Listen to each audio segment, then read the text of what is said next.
प्रिय मित्रों, आप सभी भाइयों बहनों, हमारे YouTube के शुभेच्छु मित्रों एवं समस्त भारतवासियों को दीपावली पर्व की हार्दिक शुभकामनाएं।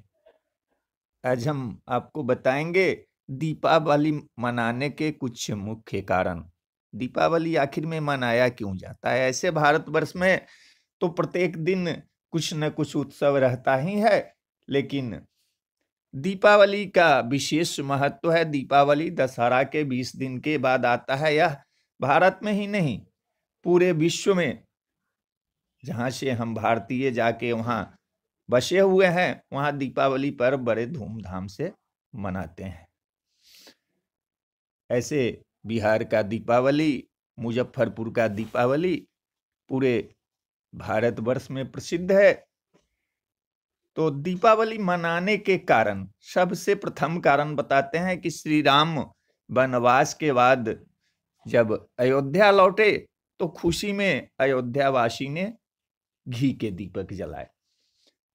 यह कहानी बहुत प्रचलित है कि माता पिता की आज्ञा से श्री राम 14 वर्ष के लिए वनवास गए थे। वनवास के क्रम में मां सीता का हरण हुआ और भगवान श्री राम वानरी सेना के साथ, यानी कि सुग्रीव के सेना के साथ मिलकर रावण का वध किया और वहां से सीता माता को लेके आए। जब वे अयोध्या लौटे तो अयोध्यावासी खुशी से झूम गए और उसी रात्रि में लोग खुशी में दीप जलाए। तब से यह दिन दीपावली के नाम से जाना जाता है। दूसरा कारण है कि पांडवों को अपने राज्य में वापस लौटना। महाभारत की कहानी तो हम लोग जानते हैं कि शकुनी मामा के चाल से और कौरव के शतरंज के खेल में पांडवों का सब राज्यकाज छीना गया। यहाँ राज छोड़कर उन्हें 13 वर्ष के लिए वनवास भी जाना पड़ा।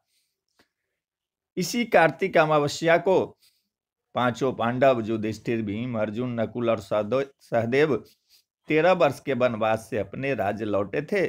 उनके लौटने के खुशी में उनके राज्य के लोगों ने दीपक जलाकर खुशियां मनाई थी। सिख धर्म में मुगल बादशाह जहांगीर ने सिखों के छठे गुरु गोविंद सिंह सहित 52 राजाओं को ग्वालियर में कैद किया था।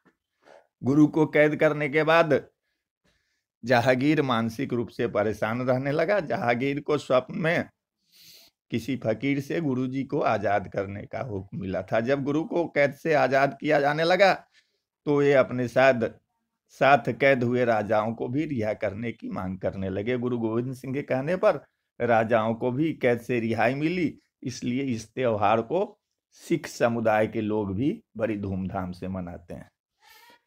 दीपावली के दिन ही भगवान श्री कृष्ण ने नरकासुर राक्षस का किया था संहार।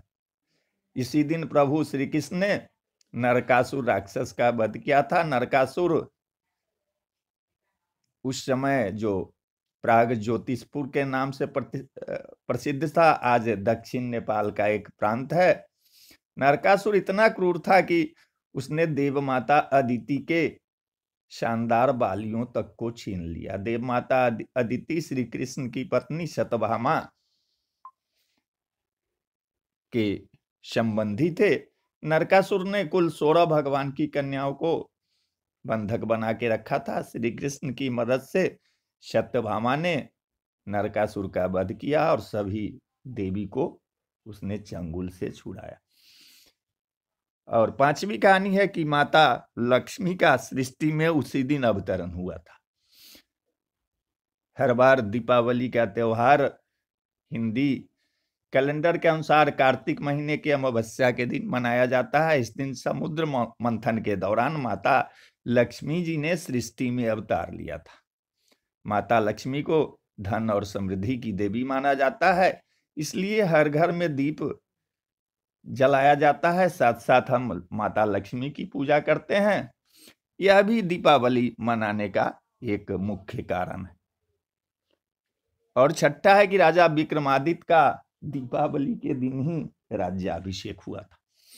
राजा विक्रमादित्य प्राचीन भारत के एक महान सम्राट थे। वे बहुत आदर्श राजा थे। उनके उदारता, साहस तथा विद्वता के कारण राजा विक्रमादित्य को आज भी जाना जाता है। राजा विक्रमादित्य मुगलों को धूल चटाने वाले भारत के अंतिम हिंदू शासक थे। तो आइए आप सबको फिर एक बार अपने चैनल के माध्यम से दीपावली की हार्दिक शुभकामनाएं देता हूं और साथ साथ मां लक्ष्मी से यह प्रार्थना करता हूं कि आप लोग धन्य धान्य से परिपूर्ण रहे। तो बोलिए जय माता लक्ष्मी, जय माता लक्ष्मी।